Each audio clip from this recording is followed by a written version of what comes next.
What is going on? Um, so I was watching the Frontline Gaming weekly show, podcast, whatever it is, live show on YouTube. They upload it to YouTube, whatever it's called, right? Frontline Gaming.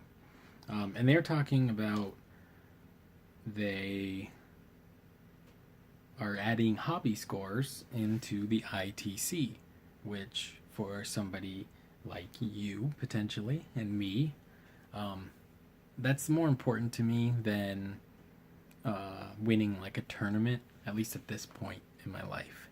I do not care about winning a tournament. I played in the Adepticon Warhammer 40k Championship tournament. I won two, lost two. It was fun. I had a good time. But that's all I care about is having a good time. And I do like trying to compete in best painted army, or best appearance they call it now, for an event. That's part of the reason why I play, right? I don't care about making like a really crazy list as much as I care about trying to make a really good looking army that has a bit of bite to it, right? You still want to win a game or two, hopefully. I play AdMech, so sometimes you don't, but whatever. In at least a tournament setting, the AdMech are very, very good. Don't get me wrong, but when you get into the really crazy tournament lists, sometimes they're not. At least maybe though, and whatever. It's just the way I play. It doesn't work for me. Uh, the army works very well for me. I love it.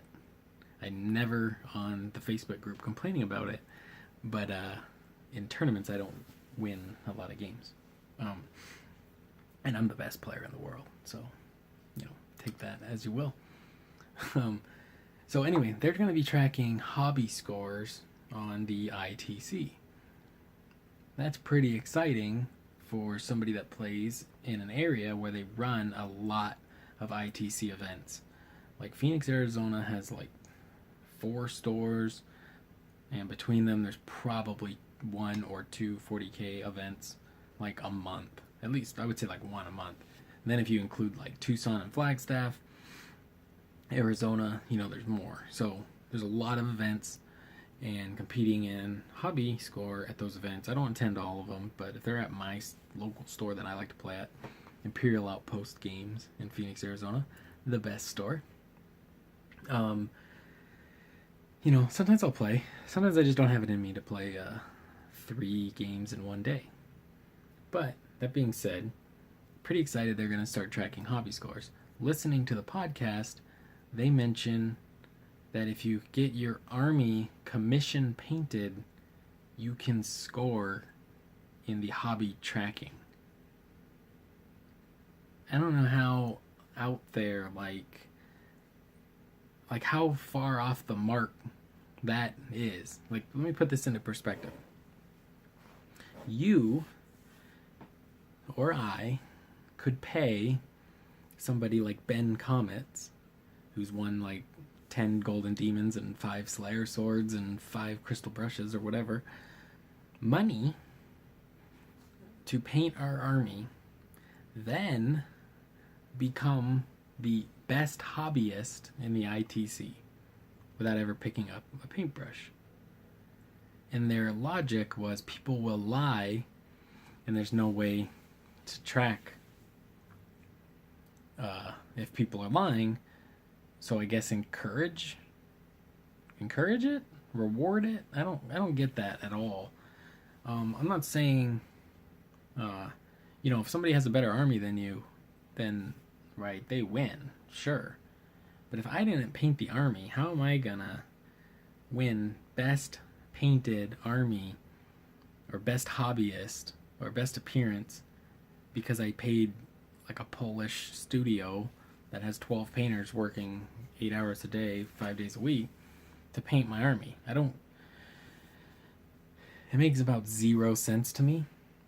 If you're trying to track hobby scores to encourage people who are only interested more in the hobby side to come to your events, and then say, but in reality you're just encouraging the tournament player who already probably gets his armies commission painted to just spend more money on the commission painting, to to get him to a higher quality than maybe he got before, because he just wants to be able to play them. Whereas now he might want to try and win both, best in his faction or best in the tournament. I don't know how they rank it, but best faction and best in the whole league or whatever it's called. And then they can also win in another category, which would be best hobbyist. Yeah, you can go watch the Frontline Gaming video, and you can find me in the comments down there, kind of arguing with them. Maybe not arguing, but just bringing up how ridiculous that is. And it makes zero sense to me. I'm curious what you think about that, especially if you take painting serious. Like, I guess some people take just the winning of games most serious and not the hobby as a whole serious. I think they'd be happy, or are happy, winning in any form of competitive environment, like video games or whatever. And I guess everybody in a way is, right? I mean, I won best appearance at a GT, and it was a great feeling, right? It felt like you really did something pretty cool, right? So I don't understand why you would want to let people compete for something they didn't do. Like, that would be the equivalent of having somebody else make your army list and then you win. No, it would be the equivalent of somebody else. Let's not even say the equivalent. This is exactly what it would be. Somebody else builds your models, paints your models, ships them to you. You enter it into the Golden Demon, and now you're a Golden Demon winner because their painted model that you own won. It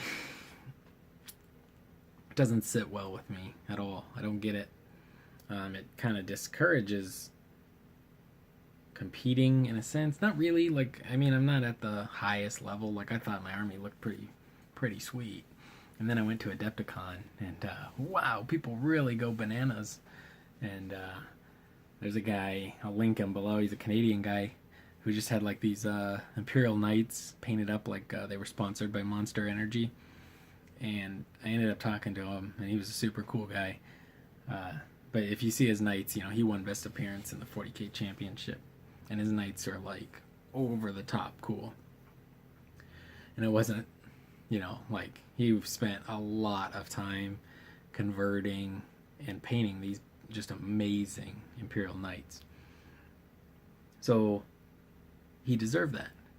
I think it would be very hard to pay somebody to put that kind of attention to detail and care into a commission to compete at that level with him.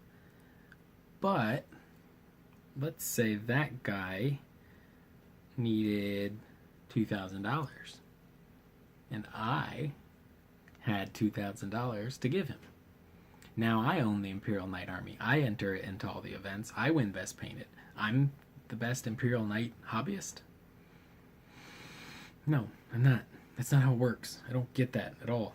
It's like me giving my army to somebody else to play my games for me, and then me somehow being the best general, even though I wasn't there. It doesn't make any sense. And then, so their logic was, if you a lot of people will credit the artist.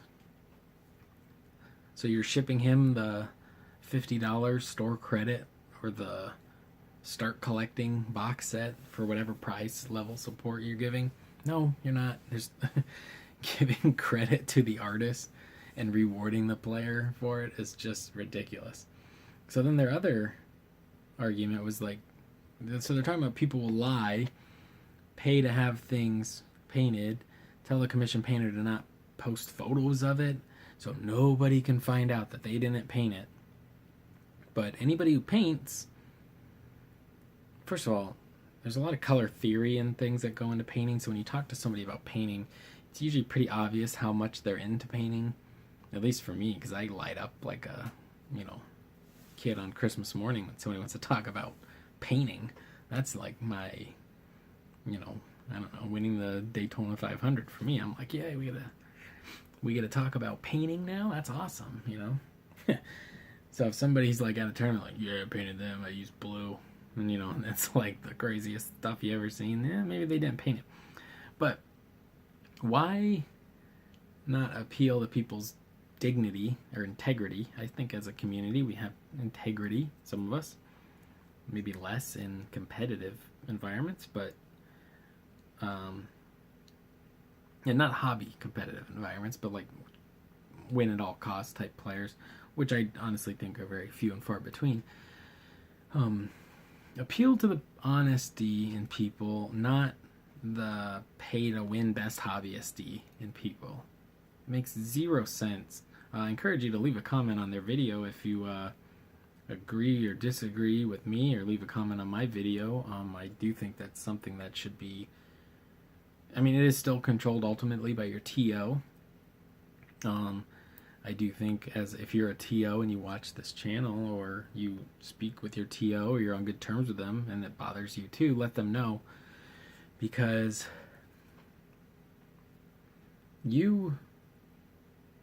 let's say you went to an event and it's just you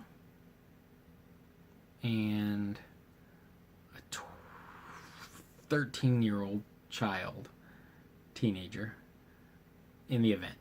Just you and him or her. Your army was painted by a studio in Russia by people his age, possibly. His army was painted by him. You never painted anything. He painted everything. Who's the better painter of you two? Of what you guys are playing with? It's certainly not you if you didn't paint it. He wins best appearance. He wins best painted. Your army gets put away, or a little sign that says commissioned. Don't vote for me for best appearance. This seems simple. I would much rather deal with the few instances of somebody winning with a commissioned army that they didn't paint and shaming them, or you know, whatever, them facing the backlash of it, than encouraging people to think now they should buy the more expensive level, right? They were buying level 3 miniatures from Den of Imagination, but now they're got their tax return, so they're gonna kick it up to level 6 with the freehand and check them out, right? Now they're the best Blood Angel painter.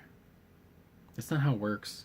It makes no sense. I don't see why appealing to people in that sense is a good idea.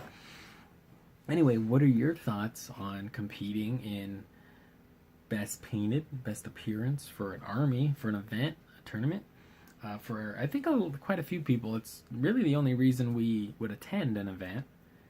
I do like, playing, and I like meeting the new people. Like, sometimes when I play an event at my local store, I play people I've seen every weekend but never really talked to, and then from then on, it's like you're kind of become friends. So it is cool for that. It's just something that I value very much. If I had a genie or a magic lamp and I had to choose between being the best 40k player in the world or the best 40k miniature painter in the world, there wouldn't even be a second thought in my mind on what I would choose.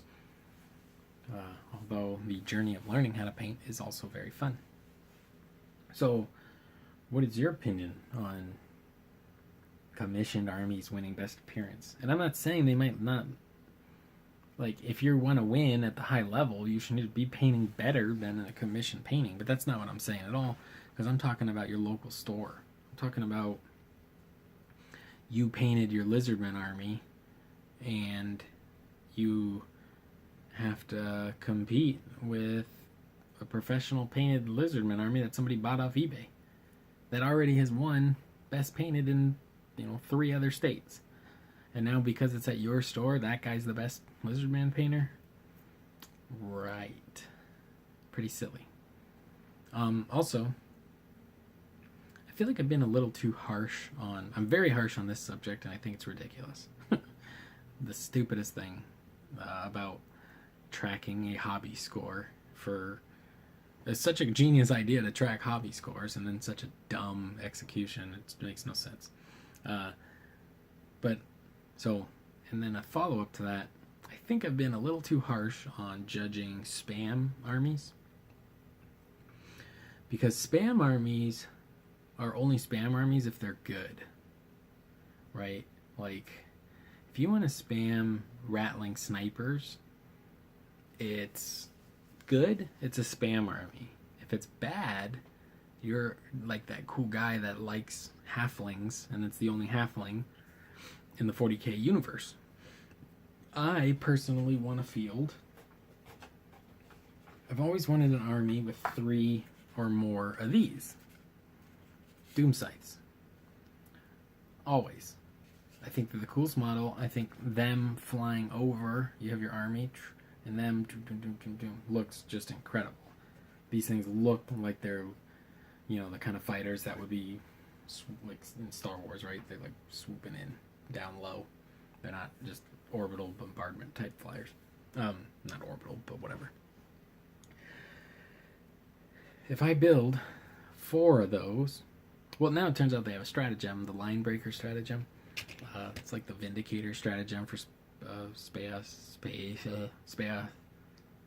Marines and Chaos Space Marines, where if you have 3 of them, pick a point, they can't shoot their big gun, and then everybody can take 3d3 mortal wounds if you roll 4+. It's pretty cool. I don't think it's game winning. They're only toughness 6. They don't have an invuln. So if you take 3 and you want to use that stratagem, likely you're going to maybe have to take 4, because there's a pretty good chance that one of them will die. If you have 3 of them, somebody's just... And they're not a cheap. They're 200 points, so it's not a bad target for your opponent to shoot anyway. So there's a good chance one of them will die. And so now I don't want to be... They're my favorite model in the Necron army. I don't want to be that player that's spamming Necron flyers. But they're the only reason I want the army. Them and death marks. Everything else is just kind of cool to me. But those 2 things are very cool. And I think I'm lucky because they have bad rules. Or not the most efficient points or something. So I can do it, and it could be like a cool fluffy list filled with my favorite models. But if it was really good, then I couldn't do it. And I think I've been overly harsh on spam armies because I really just don't think I'm much of a tournament player. So, and one thing I have to admit, as much as you could say spam armies are, you know, maybe a problem in 40k, or just like ridiculously like over the top skewed armies in competitive 40k, if you look at every time I see like a post about a big tournament, like a lot of different armies have won big events. Yes, there's only been like 1 or 2 really huge events, but there's been quite a few like big tournaments, and it's not the same army winning every time. And that just really means, look at any of the last big Age of Sigmar events for a long time now. And the top 10, 20 is always like, if you put Tzeentch and Stormcast and count it up, how many are in the top 10 and top 20? It is so uninteresting. And I have both Tzeentch and Stormcast, and it makes me not even want to play in an event with them, because I don't want to field the things that's so strong that, you know, they're winning everything. So anyway, what do you think on hobby tracking?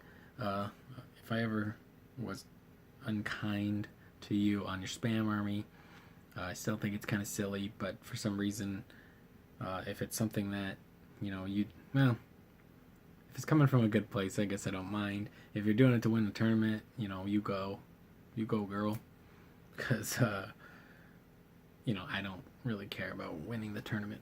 It would be cool though one day if I win, and then I just get a laugh at everybody that is like, you took, oh, you know, whatever, I don't know. I don't even know what a bad unit in 40k is anymore. You took Armiger Warglaves and you won, you know, something like that, whatever. So, some people have requested a longer video. Hopefully you stuck around for this one. This is my longest video yet. We're going to stop it in like 15 seconds. It's going to be a 20-minute video. So that's pretty cool. We got a big, long video. Hopefully this was interesting to think about. I think it dragged on and didn't move forward on topic a little bit, but we'll figure that out later. Peace.